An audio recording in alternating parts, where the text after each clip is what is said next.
the drivers are happy working in their good conditions, and they're just happy in doing their actual role in their job.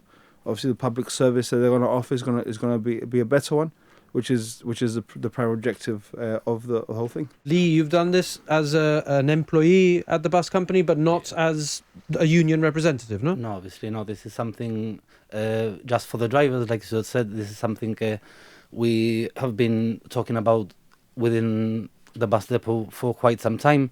We've seen that there's been slow progression. It affects the public. It also affects the drivers, and we've been a bit stuck for a couple of years. The relationship hasn't been the best, to be honest, and there's been many issues that, like Stuart says, some were more simple, some were a bit more complex, that could be addressed.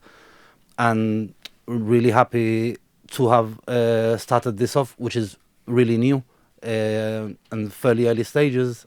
In the last 2 weeks, we have achieved quite a lot. So many things that have been stuck for 3 or 4 years, and they seem to be getting addressed right now. We're talking about shifts, we're talking about clocking in times, some routes that need adding extra buses or removing, or a bit of everything. Some of the buses maybe needed some small adjustments, which are currently taking place now, that makes the life of the driver much easier and also a quicker and better experience for the passengers. So when we first announced working group, I think it was paramount that we also got the users to have their feedback as well. I mean, the drivers will have, the things which they would like to be done, to be changed, to make it better for them. Obviously, the passengers are equally as important in the process. So obviously, we invited them to email into the ministry things which they felt would improve their experience of the buses, and we've had about over 50 emails have come in. We're already acting on some of them. Again, one of them was the bus stop up in Europa Point, which was already on the cards a while back. But again, it was mentioned that there was 2 bus stops. One was that didn't have a shelter, so now there's going to be the 1 bus stop in Europa Point with a bus shelter. It was also mentioned as well that, especially with the changing demographics, the east side is getting extremely populated with a lot of young families. So you're talking about extra kids who also go to school, people who need to go to work. Again, they'd rather catch the bus. So again, how can we improve?